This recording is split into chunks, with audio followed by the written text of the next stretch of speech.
Last week, we used a melting pot with Instamorph to make these different kind of icicles.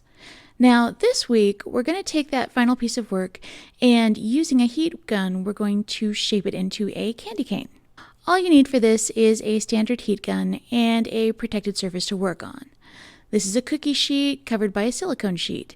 Now, notice that I have an insulator layer with the towel down to protect my countertops from the heat transfer. The silicone sheet will act the same way as the parchment paper did in the last video.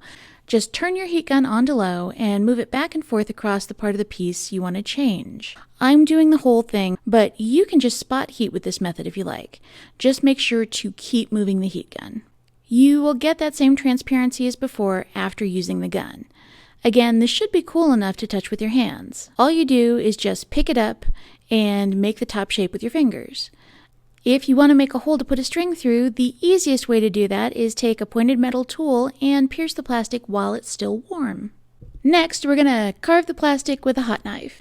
You should think of this as a combination between an X-Acto knife and a soldering iron, so make sure you keep those safety rules in mind. Here, I'm taking the knife and making indentations all the way around the candy cane where I want my stripes to go. Don't worry if the plastic sticks to the knife slightly or spider webs. You can always clean that up later, either with a quick pass of the heat gun or sandpaper, depending on how much you have. If this were a decoration I was going to save, I would be taking more time with this, but we're going to be reshaping it again, so That's also why I'm going to color it with this alcohol marker instead of acrylic paint. For long-term decorations that you want to spot color and keep, acrylic with a coat of base primer is the way to go. However, once you apply it, you can't reheat or reshape it, so keep that in mind.